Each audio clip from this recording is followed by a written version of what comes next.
Welcome to a new show here on RiverCity-Media. It's Victory Formation. Now, I'm going to be less about this show and more about these three guys over here. But let me introduce them. And first, let me show the important thing. Y'all see that? You see this nice cup, Geoff? I love that cup, Randall. You know why that cup's important? That is from Neyland Stadium, live football, 90,000 people. We are back. So I was so excited to see a game last night. And I was so excited to have full crowds, just like these guys are. And I had not missed a game since 1979 till last year, a season without seeing games in Neyland Stadium. So to be back was special to me last night. But what's more special is these guys. Let's go around the horn before I ask my first question and introduce everybody. Let's start, and I don't know how your layout goes, but right above me, Mr. Philip Dye. Tell us a little bit about yourself, Phil. My name's Phil Dye. I live right outside of Murfreesboro, Tennessee, a little town called Eagleville. Been loving sports all my life. Got a background in it. Played baseball. Played quite a few in high school. Just love sports. Had a radio background as well. Used to have my own little sports talk show. So just glad to be here and back doing this again. Well, glad to have you, Phil. Over to next to Phil, up in the corner, the loudest member of the cast and the proudest member, the Georgia Bulldog, Arden Scroggins. Introduce yourself, Arden. I'm Arden Scroggins. I grew up in Northwest Georgia in Rossville. I live in Murfreesboro, Tennessee now. I've played sports my whole life, and I follow them and love it, keeping up with it, and just glad to be a part of the show and see what we can do. And below him, one of my nearest and dearest and oldest friends, my fantasy football. This show, we talk about.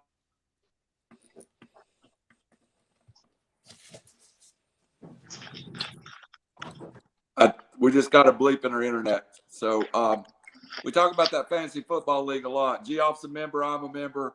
Introduce yourself, Geoff. My name's Jeff Miller. Born and raised in Chattanooga, Tennessee. Grew up playing sports as the rest of these guys did. Really enjoyed it. Love our league, Randall. I haven't been able to win our fantasy league yet, but I've been close a couple times. And now I live in Murfreesboro, up here close with Phil and Arden, so we're all kind of right here together. And I don't know if Phil does, but I know you and Arden are high competitive dart players too. Phil as well. Don't let Phil get you on that one. Phil actually has been playing the game longer than any of us have. I assumed that I was talking to the dart consortium, but I just didn't want to go there. Yeah, you are. So thanks and appreciate it. And again, we'll be here every Sunday at this time. You'll see the format come out quick. For the first 30 minutes, we're going to recap what happened in college football. The last 30 minutes, we're going to make you $1 million, or at least try to make you $1 million. So let's start with some instant reaction. We'll start with Phil first. I went to bed not knowing two facts. USC got blowed out by Stanford in not a close football game. And 1AA Jacksonville, I believe they're 1AA still. Jacksonville State beats Florida State. Phil, start there. I tell you, Randall, it shocked me as well. I guess I stayed up a little later than you because I knew it before I went to bed. But start with the Jacksonville State game. Shocker at Florida State. It's been this way for a couple of years with Florida State now, and you've got to start thinking Norville may be getting a little warm on the seat right now. I actually thought that Florida State may come out and play a little more inspired from what they did last week with Notre Dame. But obviously that was not the case yesterday, and they seem to have a long way to go. We had talked yesterday about the Pac-12 and how good we thought the South might be with USC being a contender. And then Stanford shows up and just blows them off the field after getting beat so bad by Kansas State last week. It's just, I don't know what to think about it, really. It's just kind of shock right now. Yeah, I'm kind of with you. Arden, let's go. I'm going to ask you specifically about Florida State, and then Geoff, I'll get your feedback from USC. Is Norville on the hot box? And let me ask it another way slightly, too. Is Florida State a bigger mess than Tennessee right now? Well, after that game last night, I'd say yes, they're a bigger mess than Tennessee. Jacksonville State's a good program, but a lot smaller school. They should have been able to handle business there. And on the touchdown play that lost them the game, they didn't even try and tackle the guy. They just pushed him. I think Norville's on the hot seat, and I think Florida State is in bad shape. All right, Geoff, you know our buddy Rod is probably on he's probably on whiskey alert right now. USC graduate. What's your thought on the Trojans? Yeah, I'm not so sure Raj even went to bed last night. He's probably still up drinking right now. He's texting me right now, folks. I'm going to tell you what's off with Raj texting me. I was talking with both these guys last night about the USC game, and I can't remember who it was Stanford played last week. But they looked pedestrian. Yeah, Kansas State. And Kansas State, I think they beat them, only scored 10 points against them. Looked really bad. Really thought USC looked a whole lot better coming into this game. And then Stanford just buries them, and they never got the ball moving last night. USC's in trouble as well. I think that UCLA out there in the Pac-12 is going to be the team to watch. All right, Arden, a couple of subjects you had sent me that y'all wanted to talk about here. Let's break it down. Who in the top 10? If I give you the subject top 10, what's your instant reaction? Not very strong right now. There's a lot of teams in there that I'm not sure are very good teams. I think you have a select few that are very good teams, and the other are mediocre. Geoff? I'm sorry, y'all. He's going to be called Geoff to me because Geoff is Geoff in our league. I think we pretty much got the top 3 or 4 nailed down. Bye-bye Ohio State. You're no longer in the conversation there. Oregon's moving up into it. As usual, it's still the Alabama show until proven otherwise. But I think the top 3 or 4 nailed down. Oklahoma hangs 76, 79 yesterday. That offense is stout. Not sure about the defense. We'll find that out later. But I think outside the top 3 or 4, it's anybody's game. But I think the top 3 or 4 nailed down right now. Phil, what's your thoughts?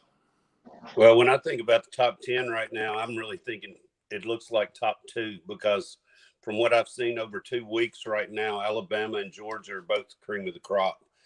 You've got other teams as well. I think Clemson will be back. Obviously, Oklahoma's still undefeated and probably will be ranked 3rd right now. But look what Oregon did. They're going to jump up probably from 12, maybe all the way into the top 5, depending on how the voters react. So after Iowa, another one as well, beating Iowa State, big game yesterday, especially in that state. I think that it's going to be a little mix-up this week, but I think you're going to have Ohio State and Clemson stick around a little bit, even with the one loss, and I think that they can be there at the end. All right, let me propose this question to y'all real quick. Is Iowa not the most impressive team as far as the victories until this point? Iowa came out, won big first week, beat a good Iowa State the second week.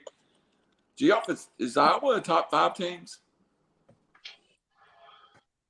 I mean, you could probably put them in contention with what we've seen. Otherwise, I think one of the things that sets Iowa apart from some of the teams we've mentioned inside the top 10, Iowa can actually play defense. I said earlier about Oklahoma's offense, but the lack of defense is going to show its ugly head here eventually. And we all know from years past that Defense wins championships. Arden, Phil said, or Geoff said earlier, Alabama, Georgia have separated themselves. I know you're a Georgia fan, and I'm kind of intentionally going at you with this. Has Georgia? Do we know Georgia's good? Do we know how good Clemson is? Is the Clemson win a signature win, or is it a signature win when Clemson starts playing better? I think it's a signature win, period. I mean, Clemson is going to probably win the ACC. I think it's a very signature win. I think Georgia's defense, there's no question, one of the best in the country. I think their offense still has questions to answer, but right now they showed some explosive plays against a UAB team yesterday that isn't as talented as Georgia, but it's not a bad program either. So, yeah, I think they have separated themselves. You beat up on a friend of mine's kid yesterday. That's another reason for me to hate Georgia. I'm just going to let you know. Well, y'all didn't do any favors to yourself. Phil, and then after I ask Phil this question, I want to go around. We got about 10 minutes left in college football. I want each one of y'all to go around and kind of give me your thoughts. Maybe ask the other panelists, challenge them with a question. But we'll take the next 10 minutes and do this. But Phil, I got one question before we go around and do around the horn. Is Oregon's win not the most impressive win of the year? One, and we know what Ohio State was kind of, and two, that they did it pretty impressively. I think it's one of the most impressive wins so far of the year. They did score a lot of points on Ohio State. They showed that explosive offense that we remember from Oregon from several years ago. Ohio State struggled a little bit with Minnesota last week, though, before they pulled away, although Minnesota's got a good team. But, yeah, I think Oregon's signature win right there. It's a very good one, and I think it's going to be enough to pull them well up into the rankings. I think you have to put them ahead of Ohio State now. I'm not sure how far you're going to drop them, maybe down to 7 or 8. We were talking about the Georgia Clemson game. I think that's a huge signature win, just name-wise. And for Kirby Smart to get over the hump on that one, because there's been so many people saying they can't win that big game. So, yeah, those two games I think right now are the two biggest ones. And I would also throw the Iowa State game in there as well. Iowa with a big win, and just being in their state to win that game and do it the way they did. I think they're going to get a lot of fans out of that statewide. Well, I guess they already have them. It's kind of split in that state, but I think that's another one that kind of watch out for Iowa. All right, guys. I think you did that was kind of an amazing breakdown. I tell you, it helps me because for the folks that are going to games, and there's some people, you guys really ingest games. That's the reason I'm excited about this show.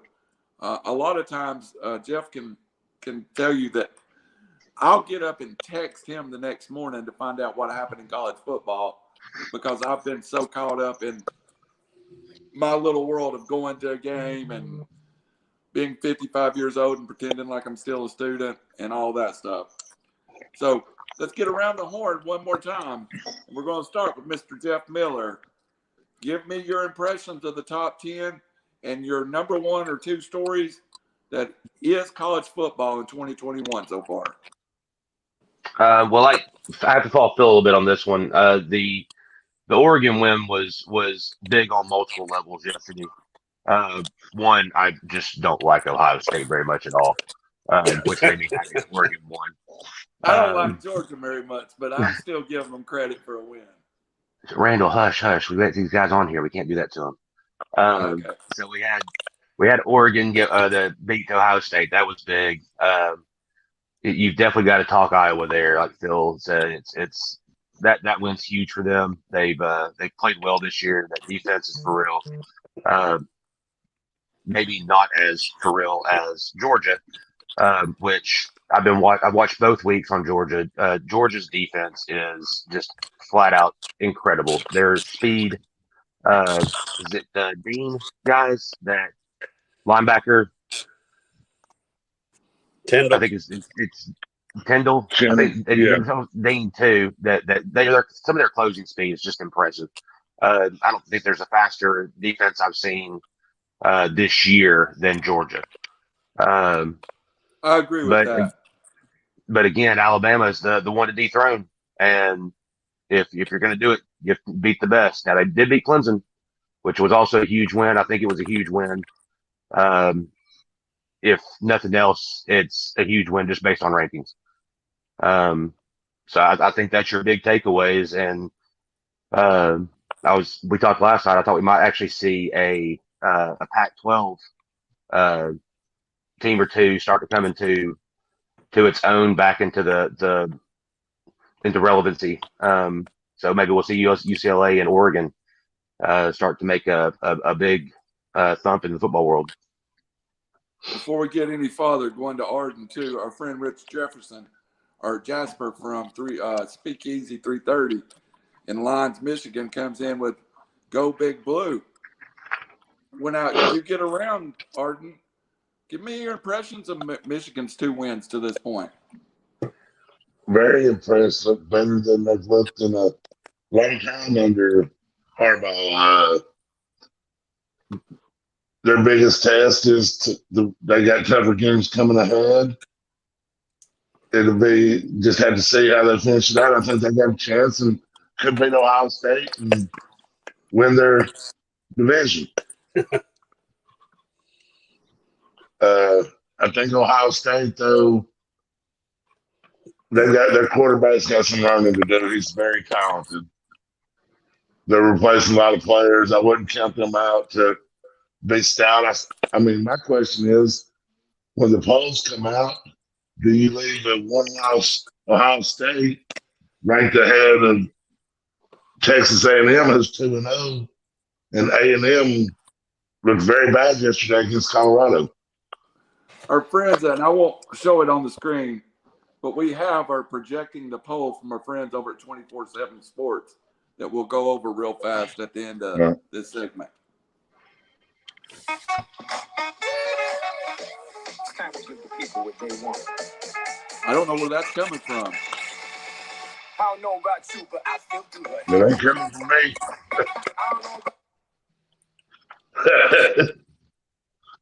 Thank you for that music interlude. Arden, did you finish up? Yes, I did, sir. That may have been on Phil, mine. let's get around. After Phil, you should be really ready to go after that little bit of. Hey, I mean, with that intro, yeah, let's get into this top 10 thing. Like I said, I think Bama and Georgia have clearly established themselves at the top. I think the voters are going to put Oklahoma back to that number 3 spot. I would have Oregon jumping all the way up into the top 5 along with Iowa, but I still think the voters may leave Texas A&M there just because they already were. Although I think they're a big question mark right now, especially with their quarterback going down. They just barely got by Colorado yesterday. Another big question mark in the top 10 would be Notre Dame. They have not looked impressive at all as well. Clemson, Ohio State, they're going to stick around. And I think one team to look for that's a surprise this year is Penn State. I think you can see them moving up a little bit as well. Great analysis. Now I'm going to shock your world because our business partners at 24/7 has released their projections for the top 10. I'm just going to go through and I'm going to round table last subject. Then we'll go to Thursday night in a great game between the Bucks and the Cowboys and get a quick feedback. I don't think there's no reason to comment. Alabama's won. And for my Georgia fans, you're clear too. I'm going to challenge it until I want to see Clemson play, and that's going to be my a little bit more. Number 3, Oklahoma. Anybody got a problem with that? No, I don't. No, not at this point. Number 4, Oregon. Anybody got a problem? I think I just brought that up, actually. Yep. Move them on up from 12 to 4. What a jump. Number 5, Texas A&M. And I think that'll be a swing. I think Phil's right. If you had a 4 or 5 vote, go around. Phil, you already said you'd take Oregon, right? Yeah, I would right now. I just didn't think A&M was very impressive, and with the quarterback going down, they could catch them. I would take Oregon at 4, and at 5, I'd probably put Iowa. Geoff? I'm the same way. Oregon at 4 seems right. They earned that spot. That jump is warranted. So I agree with Oregon at 4. So our friends at 24/7 projects at number 6, Clemson. And I find that one hard. That's another one we'll run around the horn. Clemson over Iowa. I don't see it. Geoff?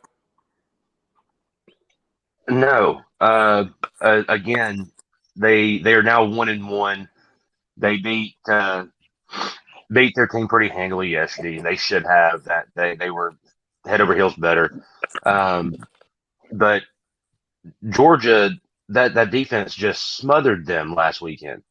They couldn't even muster a touchdown on offense, although Georgia didn't either. But that defense still won the game. I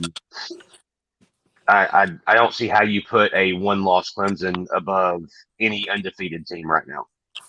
All right, Phil, what's your quick take there? Well, I can see how you can put them above any undefeated team. I think they're better than the Cincinnati. I also think they're better than Florida. But Iowa, I think, has proved itself. I've got Iowa at number 6 right now in my personal poll. I think Clemson does maybe deserve to be 7, just because I think they're a strong team and the reputation is going to keep them there. I'm going to run around the rest of the top 25, and then we'll get one more quick summation. We got a little bit behind, got a little late start, but we're still okay. At number 7, as I said, Iowa. Number 8, Ohio State. Number 9, Cincinnati. Number 10, Notre Dame. Number 11, Penn State. Number 12, Florida. UCLA checks in at 13. Coastal Carolina at 14. Wisconsin at 15. Virginia Tech at 16. Ole Miss at 17. Iowa State at 18. Auburn at 19. Arkansas, which we didn't miss, off the just destruction. Welcome to SEC, the Longhorns. See you, buddy. Yeah. North Carolina comes back after the loss to Virginia Tech. Michigan at 22. I think it's a little low, but we'll talk about that. Miami, Arizona State, and TCU. Any of those get you sideways, Arden? I think Michigan should be a little higher, and I'm glad they put Arkansas up in there. I said last night that Arkansas should jump into the top 25 after the way they manhandled Texas. I mean, everybody knows Texas is back. Texas is back after 1 week, and they go play a good SEC team on the road and get demolished. Yep. I agree 100%. Geoff. I heard those two. Randall, did you mention, is Miami still in there? No. Yeah. I don't know. Yeah, they were 23, I think, Geoff. 23. Okay. They need to go ahead and bow their way on out of the top 25. That is one thing they should no longer be in there. Michigan should be higher, and I think Arkansas is good. You're going to find out Arkansas is a little better team than any of us thought they were. My big one's Miami. Just go, get on out. They're done. No top 25 for them. Phil? Yeah, I kind of tend to agree with Geoff on that. Miami did not look impressive at all yesterday. I would put Michigan on up. I think they've looked impressive in both their wins. One team I think you can watch out for too, which was another late game that we didn't mention last night. BYU with a little upset over Utah, and I think BYU is going to start getting some votes in the top 25 again as well. Program's in the right direction right now. We did this little segment just because we all love college football, but one of the main reasons we're here is and in the South, I think we're a little bit unusual. We love college football, but we love the NFL too. I'm already repping. You guys can hate me on Saturday, but you're going to love me on Sunday because I'm on your side. I switch states on Sunday. I go from a Tennessee Vol to Atlanta Falcon.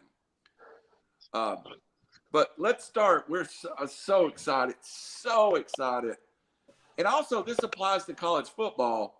Maybe you can give me your thoughts somewhere along the way. Full stadiums. But we started full stadium in Tampa, the defending world champions, Tampa Bay Bucks against what used to be America's team. I have a problem calling them America's team now, but still one of the most popular teams. What a great game. What a great way to open the NFL season. Phil, we'll start with you. Well, it was just an awesome game. I actually thought that Tampa Bay might just put the hammer down and blow Dallas off the field, but Dallas came out inspired. They looked good. Their offense was clicking on all cylinders. They've got so many weapons right now. I think Michael Gallup may be hurt now a few weeks, but really, if you look at it, Ezekiel Elliott was a non-factor in that game, and they still almost pulled that thing off.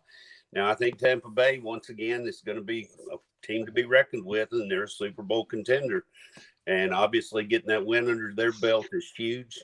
But as a lot of people saw at the end of that game, Dak Prescott comes up to Tom Brady and said, "We'll see you again." And that shows the confidence, I think, I like back that. with Dallas. I like that.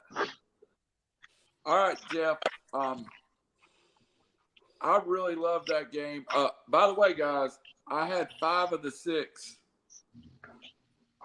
in the I won $50. I played Gio Bernard, and he killed me.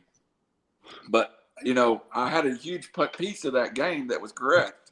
He didn't kill you as bad as Ronald Jones would have, though. No. I guess the play, I left a bunch of money on the table. I should have brought up the Gronk.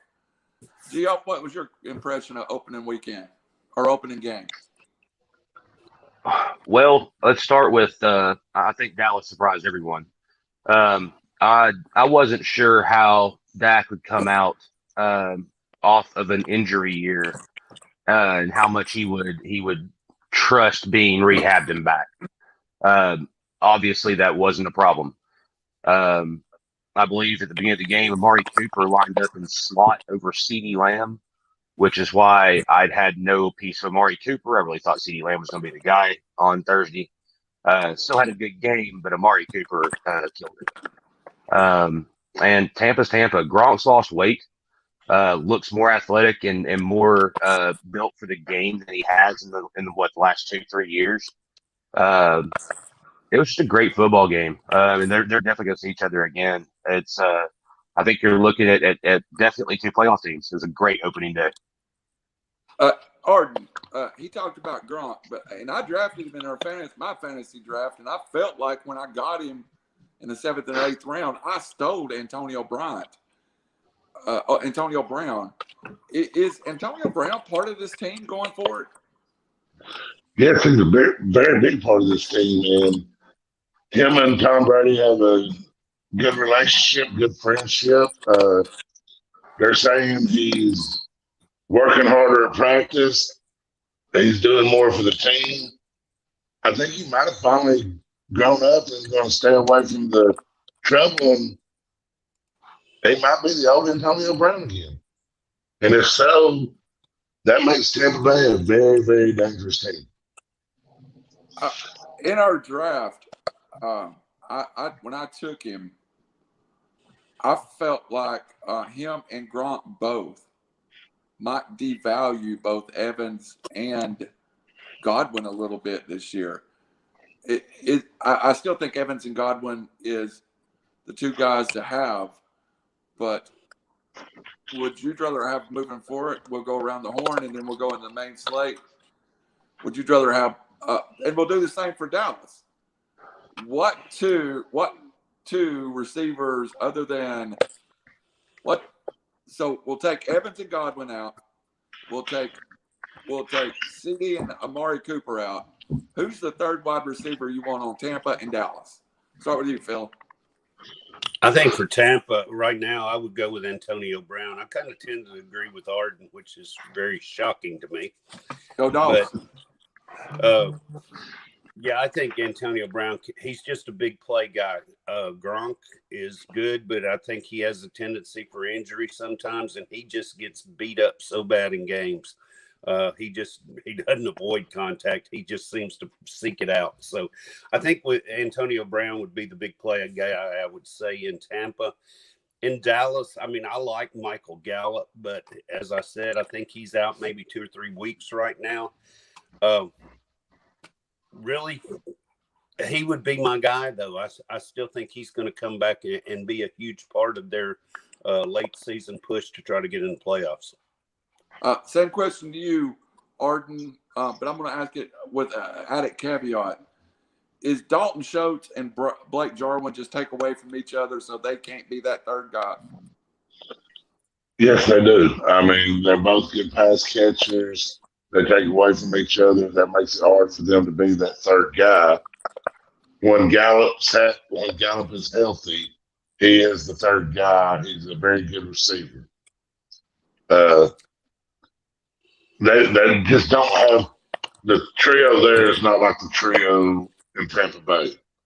I mean, your third guy in Tampa Bay, Antonio Brown, you're putting him with Godwin and Edmonds. That's a trio that may not be matched in the NFL. Well, I agree 100% with you. And maybe what's more shocking to me is on our first effort, we're only 2 minutes behind my timing schedule, which is great for us. Now, you got to remember the 3 R's show has got 2 lawyers on it. We run anywhere between 2 or 3 hours over some days. So. And again, we want to plug our friends at Davis, Kessler, and Davis on Cherokee Boulevard. They are great sponsors of RiverCity-Media. Also, this program is sponsored by RiverCity-Media. This is the first program that we're trying to launch, and I get your feedback back there, everybody. I know you don't want to see my face 24/7. Eventually, maybe a couple weeks down now, Mr. Phil, Mr. Geoff are going to host this, and I'm just going to slide on back and push some knobs. So I'm excited to have a program on our little network that will be these guys. So a lot going on at RiverCity-Media. Please be part of it. Join me Friday nights on 93.3 Country Roads for Sequatchie County football. Always, always, always there. So let's get in. People would quit calling me. I didn't turn my ringer off. That's my fault. Let's get into what we're here for. And Austin just called me, and you ought to be watching the dadgum show, Austin Frills. Where you at? Quit calling me. We're here for DFS, and I think all of us love DFS. And just quickly, what we'll do, first I want to start with why you love DFS in just a couple of words, and then I'll go through each game, and it's a familiar format for Arden and Geoff. It just maybe pull 1 or 2 key facts out of those games. Everybody cool with that? Sounds good to me. We'll start with we'll go this way. It's easy. Y'all, if you look at mine, I'm going this way and Phil's right above me. Geoff Miller. Why do you love DFS? I mean, I could probably give you an answer blowing smoke, but let's just be honest with it. I like gambling, and that's what it is. It's you're taking your knowledge and put it to use to affect your pocket. Sometimes good, sometimes bad. But I enjoy the football aspect of it, but I enjoy gambling. It's fun. It makes the game have a new level of watchability to it. So that's my answer. Mr. Scroggins? Well, also, like Geoff, I love gambling. I love the sport. I love the fact that you can go with matchups. I mean, it's just not about your team. You're looking at matchups of every game, and you can get bits and pieces of a lot of different games in there if you want. And try to beat what everybody else thinks is the best team to put together. All right. Mr. Phillip. Yeah, I think basically for me, I enjoy the gambling aspect as well. I'm not a huge gambler. I do a little small stuff, but it just makes each game have a little more meaning. I mean, if you've got somebody playing in it, for example, in a Jacksonville-Houston game, I could usually care less who wins that game, but I'm going to tune in if I've got somebody playing. And I think it gives you an overall perspective of the league a little more and an in-depth look at all the teams that you wouldn't normally get without doing this. I love it because I want to win $1 million. That's a good reason, too. I'm closer to winning $1 million in DraftKings football than I am anything else in the world. That might be 0.0001, but I'm still closer to getting $1 million there than anything in the world. Now, one thing we'll talk about: we all don't mass load lineups. We are really we dropped Geoff there for a minute. We'll come back. He'll come back to us. I thought he was losing signal a little bit. We'll come back to Geoff when he gets back on, but I want to start with Philly, Atlanta. My little 2 cents on Philly, Atlanta. I feel like Philly, Atlanta could have some valuable DFS pieces. I really like Ridley in this game. So Ridley's kind of my go-to game, but I also want to run it back with somebody. Let's get Geoff back on.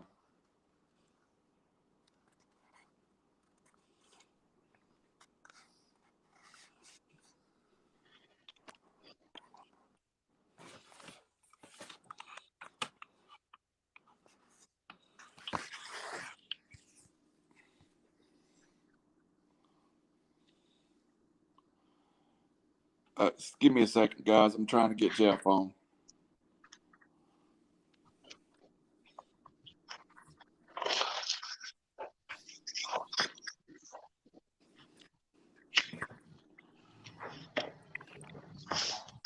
There he is. I'm back. Not real sure what happened. I watched your signal go down. It was going. So I'm going to have to reset the server, but I'll ask my question, then I'll do that, and I'll come back to y'all. What's your pieces of Atlanta, Philadelphia, Phil? Just for DFS purposes, I think, number one, I don't trust anybody from Philadelphia in the receiving corps. I think we talked about that last night. Ward, Rager, whoever it might be. I think that Jalen Hurts is going to go more toward the either tight end when he passes it or just dumps off to Miles Sanders or runs the ball. I think they're going to run quite a bit. On the Atlanta side, I think, as you said, Ridley he's the guy.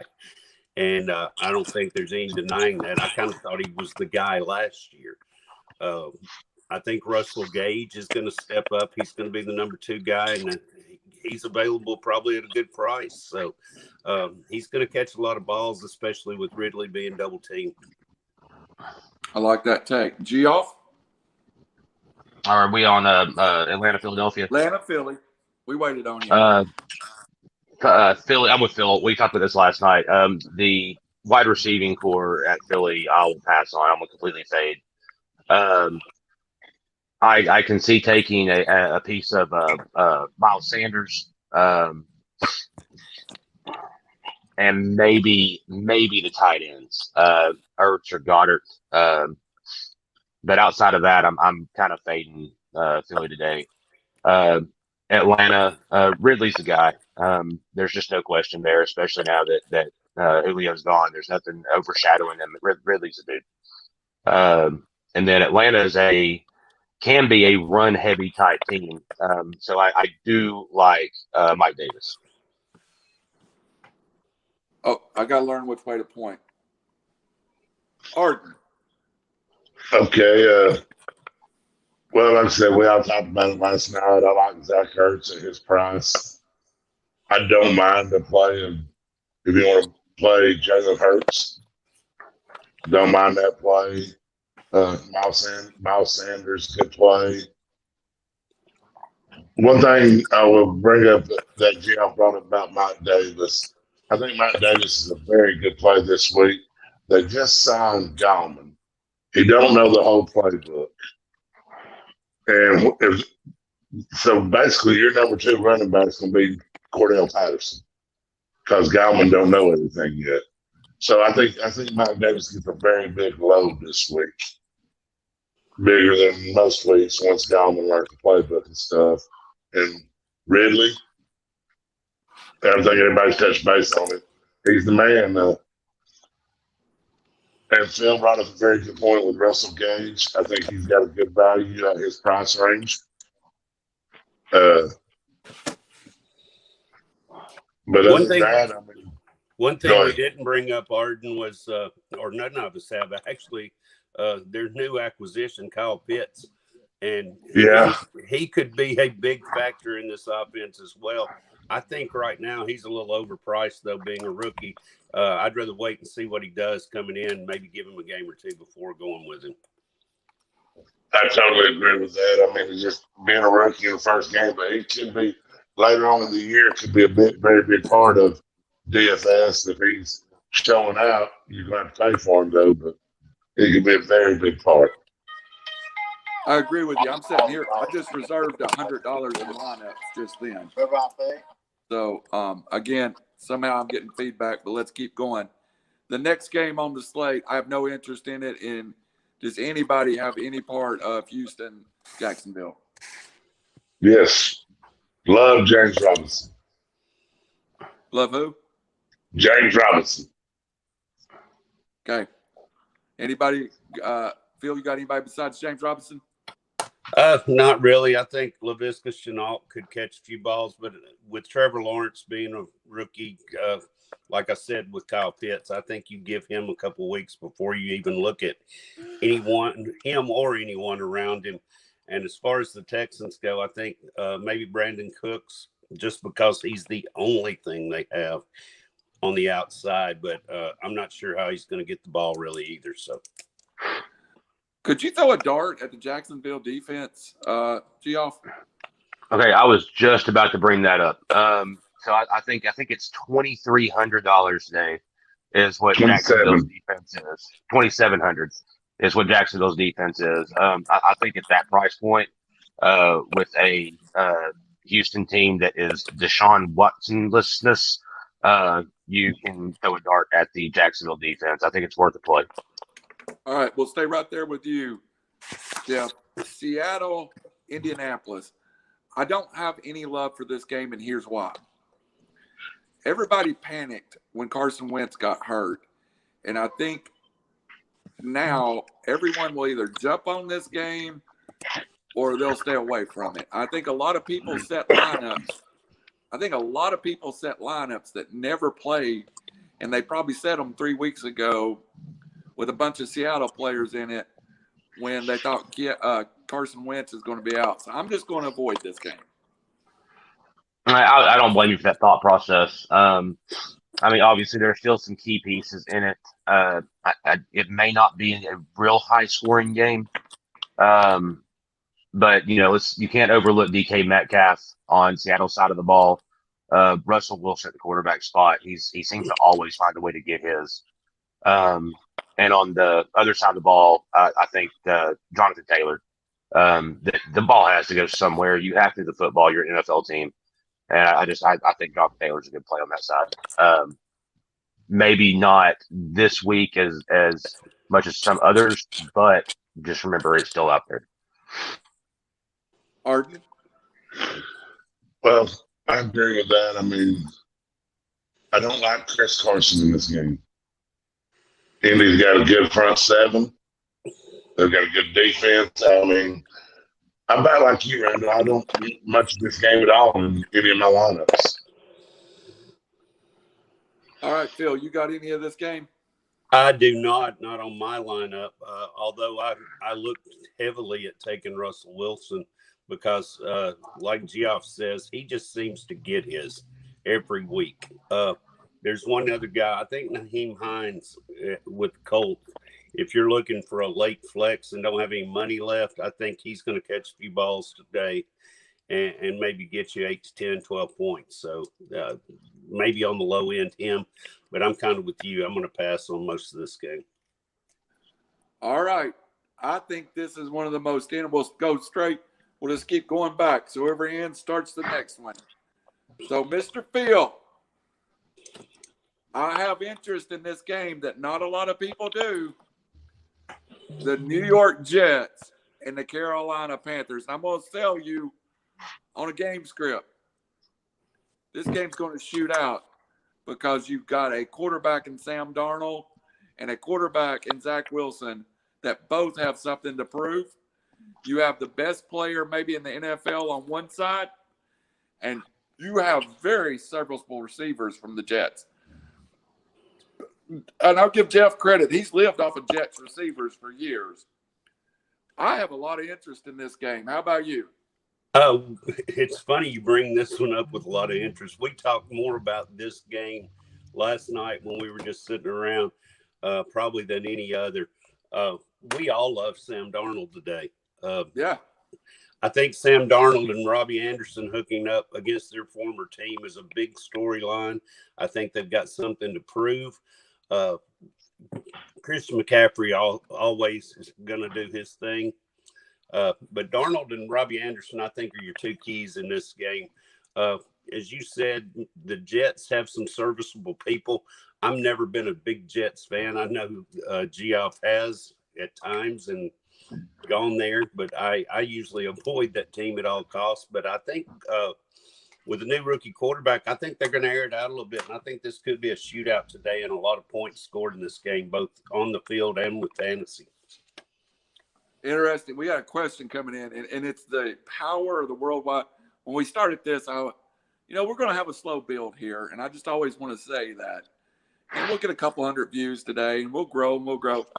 Second question comes from Perth, Australia.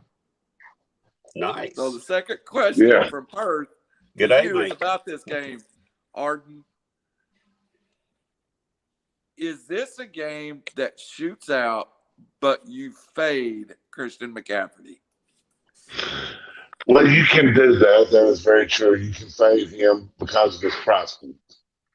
But personally, in my opinion, I've got 2 or 3 lineups where I'm stacking Carolina. And by taking Sam Darnold at his price range of $5,000, that allows you to pay up and get Christian McCaffrey and not kill you. I go with the stack more of Carolina than fading McCaffrey. Okay. All right, Geoff. When I mentioned this game, you started beaming from smile wide, face to cross. This is one of those. Bring it home, baby. Well, and in times past, I have been bigger on the Jets. I'm not so much this week, but I have been preaching on the Darnold train. I think that Sam Darnold is a better quarterback than been given credit for in the past. Obviously, he was on a really bad Jets team. Adam Gates. That's all I got to say. Adam Gates. That's fair. Adam Gates. Always been a problem. But now he's on a team with weapons. I mean, again, arguably Christian McCaffrey is one of the most athletic guys in pro football. I don't think you can fade McCaffrey, so to speak. You need to look at him, and he's always worth a plug in. But at what is he, 9,800 this week? 95. Like having an ex-wife. Something like it's high. It's up there. I mean, that's a 1/5 of your purse there you got to spend. The Sam Darnold, Robbie Anderson hook up there, I'm real big on this week. And with Sam Darnold being a $5,000 price point, you can really build a pretty solid lineup around a guy that just needs to get 15 fantasy points to make your lineup work. So I think Sam Darnold's a great play this week. I'm going to give you one more guy. Y'all never know. Nobody ever mentioned it. Somebody's got to run the ball for the Jets, and I think Tevin Coleman's the guy. So somebody's going to run the ball. All right. I'm not playing him except in one lineup, so don't go crazy. This game I'd want a whole lot of if it was better defined. In week 5, I think I would have a lot of this game. The only piece of the San Francisco-Detroit game that I've looked is maybe playing Ty Williams. Kittle's always safe, but I think there's better way to spend your money unless you're looking for cheap wide receiver, and somebody's going to catch the ball in Detroit. I personally think they're named Hawkinson and DeAndre Swift. But if you want to throw a dart at Brown or Williams, okay. All right, Geoff, you end the last one. You start the next one. So I've only really got one piece of this game on the Niners side of it. And again, it's something we talked about last night. The Niners are a running team. I'm not sure how much they trust in the quarterback out there. So I think Mostert's a good play. We'll see if he can stay healthy. I've got Trey Sermon on my all-year team, backing that up just in case. But I think Mostert's a play today, and his price point's only 5,800. All right, that's a little risky. I think Sermon's going to get a few carries. All right, the best-looking Georgia Bulldog I've ever seen. Kind of looks like a Georgia Bulldog himself, Arden Scroggins.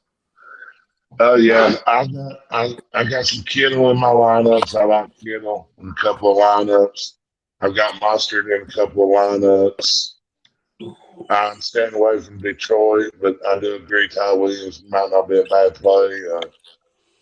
I don't have much Detroit. I think San Francisco's defense is healthy this year, much better, and don't know that Detroit will be able to move the ball. All right, Mr. Phil Dye. I kind of tend to agree with Geoff on this. I know you disagreed a little. I like Monster today, around $5,800. I think they're going to run the ball and run the ball and run the ball. And I agree with you that Sermon's going to get in and get probably 7 to 10 touches. But I think Monster carries the load today. And if anybody on this game, I think he should play.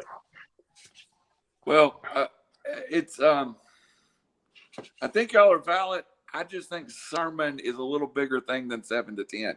But we'll answer that. But that was part of my hesitation is I don't know that yet. That's a good point. All right, let's move on. I think it depends on how big of a lead they get today as well. How many carries he gets. All right, my number one overall player comes from this next game.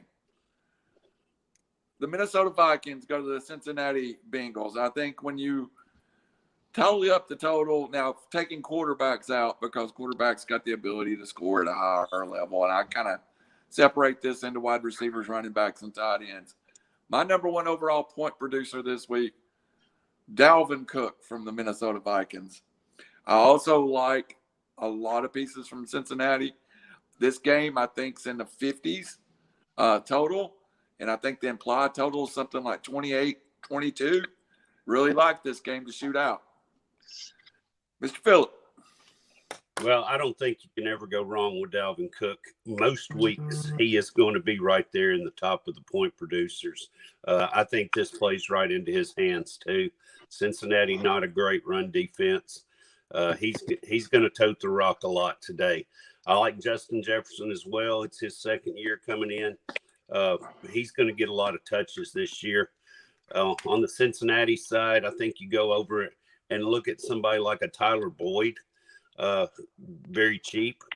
I think he's going to get quite a few touches as well and possibly get you, in the teens on points. So Arden's getting all the Boyd questions, all the viewer questions, but it was about Boyd. As soon as I put my glasses on to look at it, you said his name. So I'll go ahead and ask you this one. Boyd over Jamar Chase, clear. Yeah, I think so. I think Jamar Chase right now, once again, I'm not big on playing rookies early. We're going to have to see how he does. I know that he hooked up with Joe Burrow a lot in college, but I also watched preseason. He had a lot of drops. I think that Boyd is just the safe pick right now. That question from Fife, Alabama. All right, Arden, give your take on that one. I agree. I'm not big on Jamar Chase at all today. He drops the ball too much. He's dropped the ball too much. He's making excuses why he's dropping the ball. Don't make excuses, just fix it. I do like Boyd. On the Minnesota side, Dalvin Cook, Justin Jefferson. Don't even mind if you want to try and get some Thielen in there. I think you can go anywhere I mean, I think Cincinnati's going to be behind throwing the ball. And it's going to be interesting to see if this Minnesota defense is revamped. They've got players back from injury. They've made moves in the offseason. This could be a blowout game. Minnesota just blowing Cincinnati out. Because Burrow's coming back from an injury. He might have a little rust on him. All right, Geoff, what's your thoughts? I pretty much the same thing. You can't go on Dalvin Cook. I think he's going to get his. I'll obviously see later on in the year if he can stay healthy throughout a full football season. The Thielen play is always a good one. I think this is the year that you see Justin Jefferson really come out and start doing something. He's in my talk for best fantasy point production this year, and as wide receiver. I'm a little bit more hesitant on the Cincinnati side of the ball. Tyler Boyd is the play, I think. Obviously, I'm with Arden. I don't like Jamar Chase, but we'll see. I think being the week one, getting off to a slow start could hurt Cincinnati, and it may not be quite the back and forth blowout or back and forth high scoring affair you think it is. Maybe I'm wrong on that, but I'm a little bit more hesitant on the Cincinnati side of the ball today. Well, boys, we've done a great job of getting to this point, but as I was afraid, we're going to run a little long on this segment, so we'll finish up DFS, but I want to go ahead, and if everybody can stay an extra 15 minutes, let's get the DFS cleared out and make sure we get it because we got listeners that really care about this part. Absolutely. And if anybody wants to reserve lineups in the big lineups, the $3 contest and the $5 contest are both filling up fastly. So if anybody on this podcast even needs to reserve lineups, now's the time to do it. My strategy this week, I'm half maxing the $3 contest, and I'm playing 6 of the $5 contest. The reason I've done that, it's an even $70, and that's what I wanted to play early. So that was Randall. A lot of times I'll max that 20 entry $3 contest out, but I just don't feel like that's the thing to do today. So I said, and we did a great job of staying on time. I'm so excited. I'm so excited for this show, guys. It really is great content. I think there's 2 games this week. If you get them right, you got a shot to win a lot of money. I think this next game is one of those games, and it's in your neck of the woods. Arizona Cardinals come to Tennessee. I personally love the game. I just don't know what I love. So that's where I'll ask my experts here. Start above me, Mr. Phil. Do you like the game as much as I do? I think this could be one of the games where the most fantasy points are scored. Once again, we talked about this one as well last night a lot. We are all very high on Ryan Tannehill today. I think he's going to have a big game with new weapons. A.J. Brown, Julio Jones out on the wideouts. Derrick Henry running the ball, obviously, is always a sure thing almost. On the other side of the ball, Kyler Murray, I just think he's going to have a huge year. I'm not so sure how big he's going to be today. I tend to fade him a little bit. Now, he could have a big game, and I could be completely wrong. But I tend to go on the Tennessee side of the ball here today. But I do think there's going to be enough spread around with the Cardinals to make Tennessee continue to pass the ball all day. And in the second half, now they're going to run with Derrick Henry, obviously. But I think it gets spread around. I think A.J. Brown is going to have a huge game. So I'm telling myself this story, and it goes a little bit against Phil. I'm telling myself the story that Titans get up early, and they're chasing like all crazy. The Cardinals are. So I kind of like the other side, but it doesn't mean in my head I haven't run the same story you have. That's where my confusion is in this game. I usually don't have 2 lineups with the same stacks reversed, but I really think I may do this in this game. Have one where I've got Tennessee getting out early and pounding Derrick Henry, and one where it's a short shootout on both sides, and I get a lot of Tannehill and A.J. Brown, and my bitterness will probably keep me from playing Julio, but that's my problem. Arden Scroggins, how about you, buddy? Oh, well, I think the underdog is a good play because I think Tennessee gets out in front, and I think they're throwing the ball around a lot. A very good value play, I think, from Arizona, Christian Kirk. Can't remember exactly what it was. He costed us 4,500. Uh, love Ron Tannehill, AJ Brown. Don't even mind some Julio Jones plays, and of course Derrick Henry can be in there because when they get late in the game, he's their closer, he's their punisher, he finishes it out. I like it. Geoff. I think we've touched on just about everything in that game. Again, like you said, Randall, trying to pick the right combination of players could win you $1 million. And that's best of luck picking it out of this game. There's also another game, which I'm guessing we're going to get to here in a minute. The one thing nobody mentioned was Chase Edmonds. At a price point of 4,600, I think that could potentially fill a gap for some people in their lineups. So he's a starting running back on a team that moves the football. So just don't overlook Edmonds at 4,600. I agree with you 100%. My lineup switched, so if I miss a game or I go back to a game, please let me know. But I think the next thing on our list is Buffalo and Pittsburgh. I'm kind of I think this game could shoot out, but I haven't really studied it a lot. I tell you, the one play that does jump out to me is Najee Harris at his price point, because I think Pittsburgh needs to establish the run. 39-year-old Ben Roethlisberger is not one of them. He'll have 400 yards after I say that, so just let me shut up and go to Geoff. This is one of those games that I am fading. I don't really know what you're gonna get out of it. The one play, if you wanted to risk it versus the money, would be Diggs. But I'm fading this game. I don't have a piece of it in any lineup I'm playing.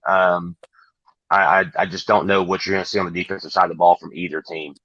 I think the price points of the players from this game are just too rich. So I'm fading that game. Mr. G, no, it had to be Mr. Scroggins, my favorite Georgia Bulldog. So I'm in agreement with Geoff. I'm fading this game.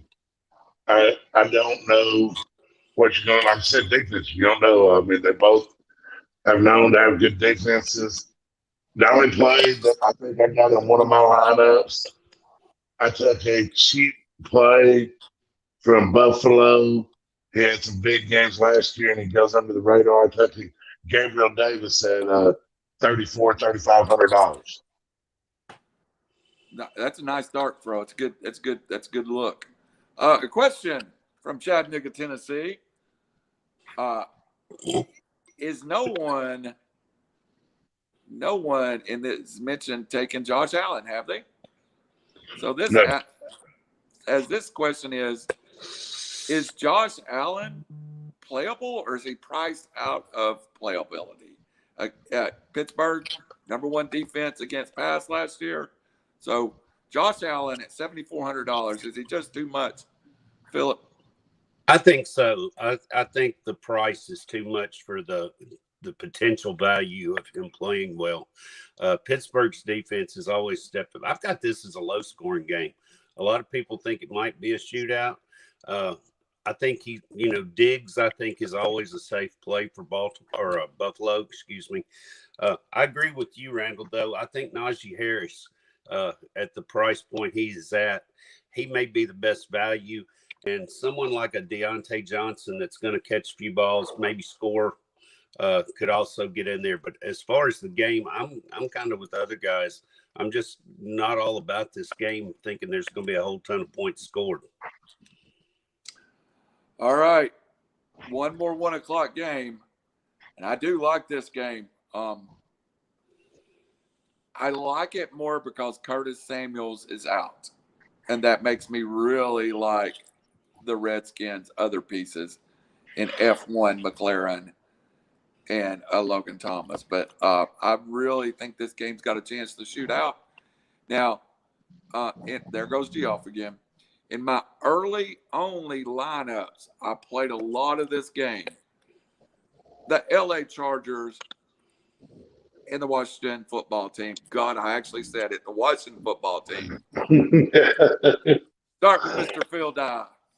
I think this is a game that you're right. You can get a lot of value out of this game, and several players going fairly cheaply. There's always Austin Eckler for the Chargers, but with him pulling a hamstring and his injury proneness, I'm not sure that he's the play at all today. Keenan Allen, obviously, always pretty steady. I'm not big on Justin Herbert today. I'm more leaning toward the Redskins on this one. I love Logan Thomas at tight end today. He's a mid-tier value. I think he's going to have a big game. And as we talked about as well, I think the Washington defense is going to step up today. I think they're a lot better than a lot of people think. And for the value they have on the defense, I think this may be your defense play today. Like that. Didn't think about that. Yep. Yes, sir. That defense, I agree 100%. I've got to point the opposite direction. So I'm pointing. I'm peeking my left nostril, but you're on my right nostril. Go with it, Arden. I think Washington defense is a good play. I'm fading everybody from the Chargers. I'm not getting I've got no Chargers in the lineup. I love Antonio Gibson, Logan Thomas, Terry McLaren. They're all viable plays. You like that a lot, huh? Yep. Yeah. I'm big on Washington's side. I like Ryan Fitzpatrick. I meant to mention that earlier, too. I agree. Yeah, at his price point. There you go. He's back. Bouncing more than a teenage girl with her first bottle of Trulies. Welcome back. Goodness, that got real. So I didn't know where that was going, but you got to remember, I was at a college football game last night, and they sell beer at Tennessee, and there was a bunch of 21-year-old drunk girls last night. Well, we better start talking football before Randall says something he regrets. I'm glad he said 21. Yeah. Hey, so my daughter will be a teenager sooner, and then that just really gets creepy. Just wait, brother. I won't hit too much on this game, guys. We can go on and move on. The Washington defense is a very viable play. We talked about this last night. As far as everything else goes, the guys have pretty much hit on it while I was disappeared. So, but yeah, the Washington defense, I think that defense is for real. So fading the Chargers, whatever city they're in now, Los Angeles, and Washington defense. All right, 425. Everybody take a breath. Because this is going to be, at 425, my thumb is going to be doing this. Great football at 425. But we'll start with probably the one game I have nothing of other than a couple of places in defense. Miami and New England. Geoff, you have anything? Again, it's a game that we talked about a little bit last night. I don't have a whole lot in this game, obviously. I bet my cheap wide receiver play of the day comes from this game. It's well known that Belichick takes out your number one offensive producer for that game, and I believe that's Devontae Parker for this game. So I expect Devontae Parker to kind of be obsolete based on the Belichick scheme and stuff. So Jalen Waddle is my cheap play of the day at 3,600. Going back to that, the thought to me, though, is Parker's the play because he's going to take Gesicki out, but that's flipping a coin. Agreed. Arden. I don't have nothing harder from this game. I think Damian Harris could be a decent play, but I think this is a low-scoring ball game, so I think I'm just going to fade it. Mr. Phil Dye? If anybody, I kind of agree with Waddle being a good play, just for the sheer fact that he's familiar with Tua. But he is a rookie. Once again, I don't like playing rookies that well. On the New England side, I think Jacoby Myers may be a decent pickup just for the price, because Mac Jones and he seem to have kind of something going, and we'll see how it goes. But I tend to fade this game completely. So in game strategy, I just want to tell you, you might have to have a piece of this game to win that late afternoon. You might have to find some cheap money there with one of those cheap plays y'all mentioned. I haven't done it in day long, but sitting here thinking about afternoon only, I can see me throwing a Jacoby Myers in or somebody. A next game I kind of do like pieces of, but there's much better out there. The Denver Broncos at the New York Giants. I am a believer in Daniel Jones in 2021.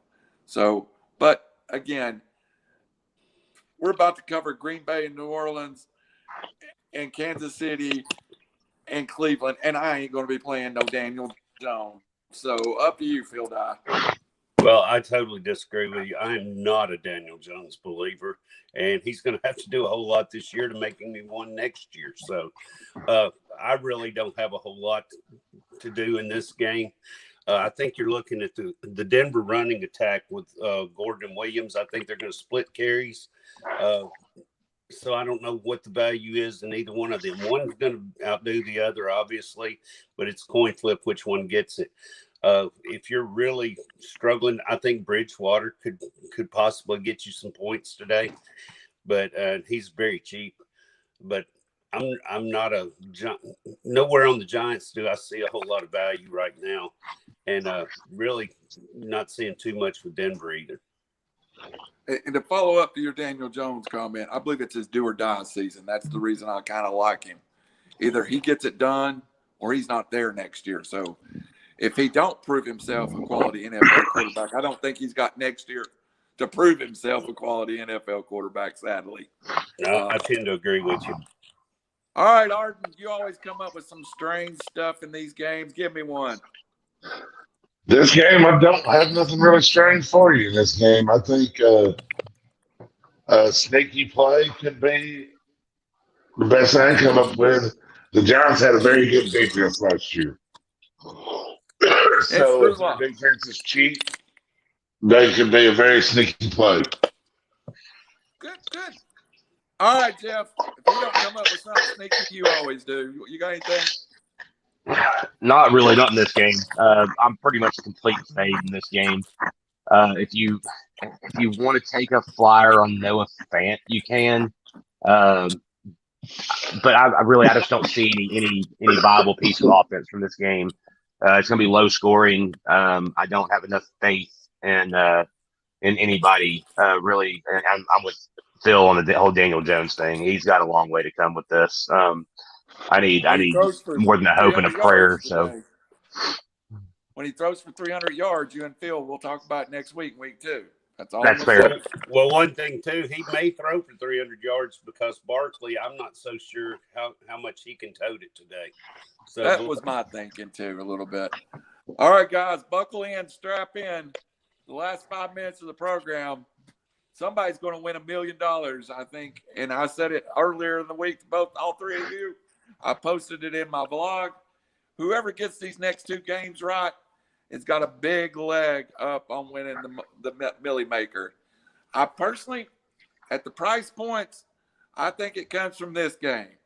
The Green Bay Packers travel to the New Orleans Saints and Jameis Winston. I have at least 1/3 of my lineups, 33% of my lineups, have Jameis Winston as my starting quarterback. 33% of my lineups have Aaron Rodgers as my starting quarterback. So I've leveraged this game to no end. Jeff Miller, where are you at on this? Oh, the Aaron Rodgers play, I can see, and I definitely get the Jameis Winston play. The the ownership percentage is going to be way down. So $5,200. if he comes out at 5,200, his percentage ownership is low, and he has a 300-yard, 3-touchdown game and gets you 25 points. You look like a genius. Will that happen? I don't know. Again, getting this game right is hard. You've got Alvin Kamara, Devontae Adams. Both are up there at their price points, but I think both are going to get theirs. I'm more on the next game we're going to. It's where my money's at. Figuring out that game and the pieces in that one. So I've said my piece on this one. I'll see what the other guys want to say about it. Arden, New Orleans. Hey, by the way, back to your point, I think Jameis will have 303 touchdowns.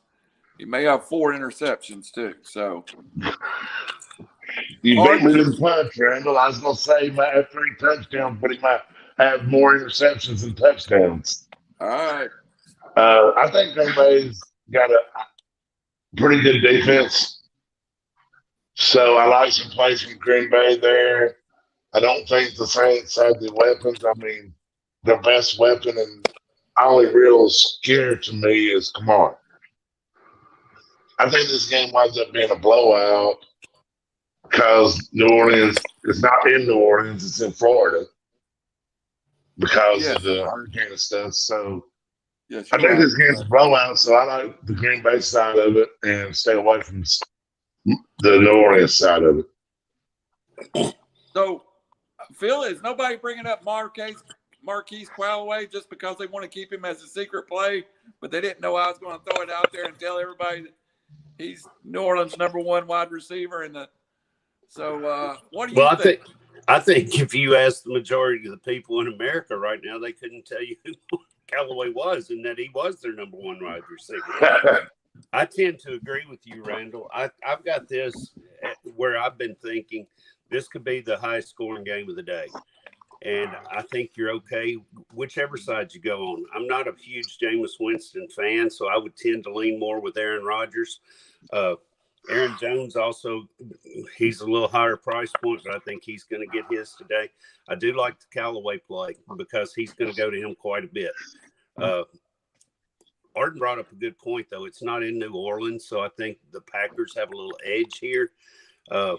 One person that we haven't brought up, I think Geoff brought up Devontae Adams, which he's obviously always going to get his points unless he gets hurt or something. Randall Cobb has come back to Green Bay, and Aaron Rodgers and Randall Cobb have always had a very good relationship, and he was kind of the go-to guy, and you're going to get him really at a good value today. So he might be a sleeper just to throw a dart at as well. Good point. Good point. Now, I'm going to show y'all something. This last game we went a little bit over. I'm cutting my phone off right now. And I'm cutting it off for a reason. Ownership-wise, percentage-wise, me not playing max lineups, I don't think I can get there playing the Kansas City Chiefs and the Cleveland Browns. If you're a small player like me, sometimes you've got to leverage against a game that's going to get a ton of ownership. My choice in week 1, I have completely faded the Cleveland Browns and Kansas City Chiefs. If this game goes off and it's 51-42, I've burnt $70. If this game stays somewhere decent, I've got a huge advantage over 50% of the field. So while I think this game blows out, I'm going to play a percentage and say, what if it doesn't? I'm going to take my $70 and play against that. Bill, where are you at? I kind of tend to agree with you on this one as well. I'm not fading this game, as so to speak, but I just think the price points are too high in this game. Mahomes, I'm just not buying into paying that much for Mahomes or Tyreek Hill right now. I think if you're going to take anybody on Kansas City, Mecole Hardman may be the pick just because you can get in there cheaper. If I was going to take a side here and take any players, I think they'd be from Cleveland. Although I'm still not sure, what are they going to do with Chubb and Hunt? Is is it worth the price to get them when they're going to split carries and Hunt's going to come in on third down, catch passes, whatnot? If anybody on Cleveland, I think just price wise, I might look at Baker Mayfield. Yeah, good call. Now, the next two I call the Dart brothers, not because they play darts, but in games like these two SO guns seem to throw the dart and get it right more than not. So I'm with you, Phil. I'm struggling with what pieces I would play if I was in this game. So, Arden, tell me all the places I'm wrong for not playing this game. I don't think you're wrong. Oh! I think Cleveland's defense is a very, very good defense. You look at I see this game being a 24, 21, 21, 17 final score. I don't see this being just a total blowout. Kansas City, their players usually get their points, but going against good defense, like you said, they're going to be owned by majority of the people. I think there's other games out there with better fantasy value than this one. I do like the Hardeman as a pick if you want part of this game in there. He gets the deep ball some, and he's fast enough to take it to the house. So, and he's cheap, but everybody else is up there. And I think I'm fighting this game. I like your take. Geoff has looked like the Cheshire Cat since we started this conversation. Yeah. What he's got. I'm going to pretend that Vegas knows what they're talking about when they set these point totals for the games. And this being the highest point total game of the weekend, I don't think you can fade it. Getting the pieces right is another whole other question. Mahomes, Hill, Kelsey, their price points are so outrageous. I think Kelsey is at least 1,500 more than George Kittle, something like that, 1,700. It's just they're astronomically price pointed. I like the other side of the ball. They have to do something. So figuring out I think this is a Nick Chubb week, based on what I think they're trying to do. And the game's not get out of hand. They're still going to both get carries. They're both capable of getting 25 points in the game. I'm big on McCole Hardeman, like Phil. I think you have to have a piece of it. You have to find that piece of it. And McCole Hardeman's one of my plays from this game. All right, fellas. This has been an absolutely great show. I'm gonna sum it up for us and the general public what I've learned today. It's going to take us an hour to get through DFS. If we're going to do college football, we're going to have to be a 90-minute show because y'all formatted enough for about 2 hours. I mean, you come prepared. So one of our traditions here at RiverCity-Media, and something I believe strongly in first, is thinking, we started 6 months ago with 0. A couple of months ago, we had 50,000 people come to our website. We are doing a remote at Buffalo Wild Wings, a big corporate thing. We've been blessed, and we've done it mostly on Facebook. So we need people to like Facebook, but we need you to start following us on YouTube. That's where us guys that put our time and effort in here can get some reward back. We also have a Patreon coming. We'll have a Patreon for Victory Formation. We grew so fast that we forgot to make money. That's the only problem with RiverCity-Media. So we appreciate everybody, though, for real. And the tradition on every show is everybody gets a last word. So I'm going to give you my last word. We'll go around. Last word for me. Guys, I love this show. I love this format. I think you all have struck gold, and I'm so excited to have you here. And again, this is a Nashville-based show. We'll be looking for sponsors in the Nashville area, the Chattanooga area, or any place. So one of these, if you stay with these guys for the next 17 weeks, they're going to win you a lot of money one weekend. So stay with them. Up to you, Mr. Dow. Well, let's hope we win them a lot of money more than just one weekend. So that would be the goal. Hey, I'll lose 16 and hope that's me, though. Yeah, I'd like to thank you, Randall, and along with Geoff and Arden, for including me in this. I think we're going to have a ball, and hopefully we're going to do a lot of good for some people with fantasy. It's just so much fun. Thank you to River City for doing this, and I can't wait for the rest of the season. Yeah, we just got to figure out what our start time is going to be. We're going to back up 30 minutes because I don't see us getting it in an hour. And all of us are now going to be late for church. My daughter's standing here looking at me going like, Daddy, you done sinned on me. Mr. Arden Scroggins. I've had a blast. I'm looking forward to it. I hope the viewers enjoy the show. I hope we make them a lot of money. And it's a blast. You know, I'm looking forward to 17 more weeks of it. Absolutely. My oldest and dearest, one of my friends for 20 years, Mr. Geoff Miller. Well, again, Randall, I want to thank you for bringing us on, letting us do this. This is something that we literally sit around in the garage and do without being on here. This is something we talk about all the time. So if we give y'all plays, if we're going to do this, we're taking our own advice. We're not just throwing stuff out there to see if it sticks. So we're going to do the exact things we talked about. So we hope we can win y'all some money and win ourselves some of the process. And we'll see you next week. Everyone that I gave you in a lineup today, or that I liked, is in a lineup somewhere. So I wouldn't throw it out there unless I believed in it. So, are we going to go at the same time next week and try to condense it, or just let everybody know? Are we going to go 30 minutes earlier? That's up to you guys. Whatever. I'm good. Let's play it by ear, Randall. We'll get together later on the week. Look for an announcement on RiverCity-Media. Yeah. I'll release it through River City.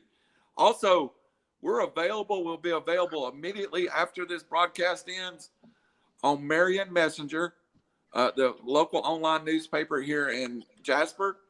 It's our business partner is Duke Ralston. He also owns a show called Tennessee Macaw. And then it's a little late, but if you want to hear us talk about college football, Monday or Tuesday, we'll be on Spotify and iTunes. Maybe the first 30 minutes is still good then. The last part, you can probably skip. So, anybody else got anything? No, sir. Let's go set lineups. Good. Let's do lineups. Go do lineups. Do something nice for somebody today. Go Falcons and Corona. Let's go play football. Yeah. All right. Guys, stay on just a second. All right. Good night, everybody.